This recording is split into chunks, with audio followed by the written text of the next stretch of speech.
ହିତୋପଦେଶ ଅଧ୍ୟାୟ 1। ଦାଉଦଙ୍କର ପୁତ୍ର ଇସ୍ରାଏଲର ରାଜା ସଲୋମନଙ୍କ ହିତୋପଦେଶ। ଜ୍ଞାନ ଓ ଉପଦେଶ ବୁଝିବାକୁ, ଜ୍ଞାନଜନକ ବାକ୍ୟ ବିବେଚନା କରିବାକୁ, ସୁଆଚରଣ, ସାଧୁତା ଓ ସୁବିବେଚନା ଏବଂ ନ୍ୟାୟ ବିଷୟରେ ଉପଦେଶ ଗ୍ରହଣ କରିବାକୁ, ସରଳ ଲୋକଙ୍କୁ ସତର୍କତା ଓ ଯୁବା ଲୋକଙ୍କୁ ବିଦ୍ୟା ଓ ପରିଣାମ ଦର୍ଶିତା ହେବାକୁ, ଯେପରି ଜ୍ଞାନବାନ ଲୋକ ତାହା ଶୁଣି ପାଣ୍ଡିତ୍ୟରେ ବୃଦ୍ଧି ପାଇବ ଏବଂ ବୁଦ୍ଧିମାନ ଲୋକ ହିତଜନକ ପରାମର୍ଶ ପ୍ରାପ୍ତ ହେବ। ପୁଣି ଏକ ଉପଦେଶ କଥା ଓ ଏକ ରୂପକ କଥା ଏବଂ ପଣ୍ଡିତମାନଙ୍କର ବାକ୍ୟ ଓ ସେମାନଙ୍କର ଗୂଢ଼ ବଚନ ବୁଝିପାରିବ। ସଦାପ୍ରଭୁଙ୍କ ବିଷୟକ ଭୟ ଜ୍ଞାନର ଆରମ୍ଭ, ମାତ୍ର ନିର୍ବୋଧ ଲୋକେ ଜ୍ଞାନ ଓ ଉପଦେଶ ତୁଚ୍ଛ ବୋଧ କରନ୍ତି। ହେ ମୋହର ପୁତ୍ର, ତୁମ୍ଭ ପିତାର ଉପଦେଶ ଶୁଣ ଓ ତୁମ୍ଭର ମାତାର ଆଦେଶ ପରିତ୍ୟାଗ କର ନାହିଁ, ଯେହେତୁ ତାହା ତୁମ୍ଭର ଅନୁଗ୍ରହଜନକ ଶିରଭୂଷଣ ଓ ଗଳଦେଶର ହାର ସ୍ୱରୂପ ହେବ।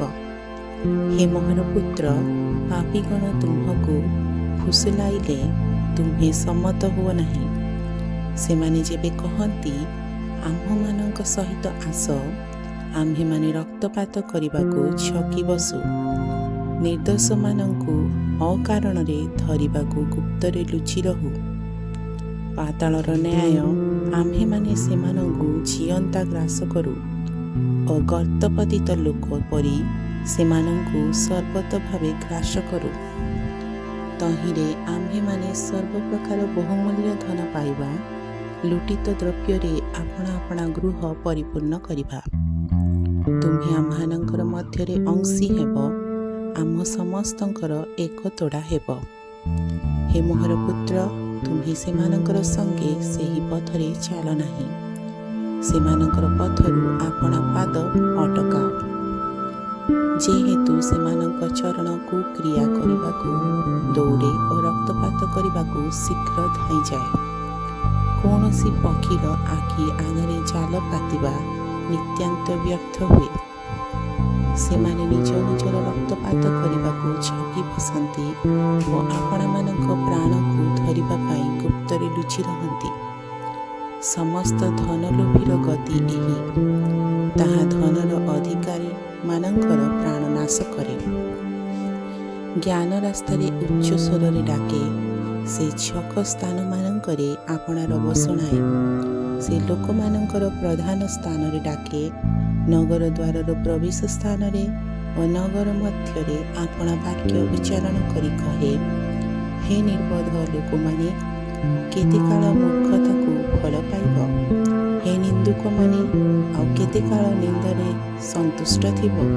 ହେ ମୂର୍ଖମାନେ, ଆଉ କେତେ କାଳ ବିଦ୍ୟାକୁ ଘୃଣା କରିବ? ମୋ ଅନୁଯୋଗରେ ମନ ଫେରାଅ। ଦେଖ, ମୁଁ ତୁମ୍ଭମାନଙ୍କ ଉପରେ ଆପଣା ଆତ୍ମା ଢାଳିଦେବି, ମୁଁ ଆପଣା ବାକ୍ୟ ସବୁ ତୁମ୍ଭମାନଙ୍କୁ ଜଣାଇବି।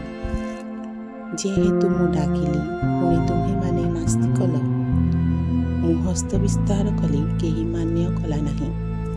ମାତ୍ର ତୁମ୍ଭେମାନେ ମୋହର ସମସ୍ତ ମନ୍ତ୍ରଣା ତୁଚ୍ଛ ଜ୍ଞାନ କଲ, ପୁଣି ମୋହର କୌଣସି ଅନୁଯୋଗକୁ ଚାହିଁଲ ନାହିଁ। ଏ ହେତୁ ମୁଁ ମଧ୍ୟ ତୁମମାନଙ୍କ ବିପଦ ବେଳେ ହସିବି। ତୁମ୍ଭମାନଙ୍କର ଆଶଙ୍କା ଉପସ୍ଥିତ ହେବା ସମୟରେ ମୁଁ ପରିହାସ କରିବି।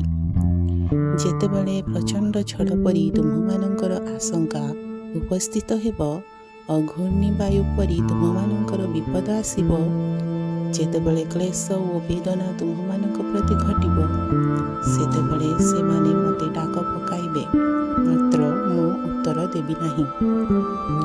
ସେମାନେ ଅତି ଯତ୍ନରେ ମୋହର ଅନ୍ୱେଷଣ କରିବେ, ମାତ୍ର ମୋହର ଉଦ୍ଦେଶ୍ୟ ପାଇବେ ନାହିଁ, କାରଣ ସେମାନେ ବିଦ୍ୟାକୁ ଘୃଣା କଲେ ଓ ସଦାପ୍ରଭୁଙ୍କର ବିଷୟକ ଭୟ ମନୋନୀତ କଲେ ନାହିଁ।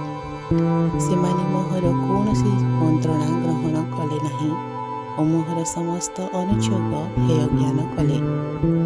ତେଣୁକରି ସେମାନେ ଆପଣା ଆପଣା କର୍ମର ପ୍ରତିଫଳ ଭୁଞ୍ଜିବେ। ଓ ଆପଣ ଆପଣା କୁପରାମର୍ଶର ସମ୍ପୂର୍ଣ୍ଣ ଫଳ ଭୋଗ କରିବେ। ହଁ, ନିର୍ବୋଧମାନଙ୍କର ବିପଥ ଗମନ ସେମାନଙ୍କୁ ବିନାଶ କରିବ ଓ ଅଜ୍ଞାନମାନଙ୍କର ଆତ୍ମତୃପ୍ତି ସେମାନଙ୍କୁ ସଂହାର କରିବ।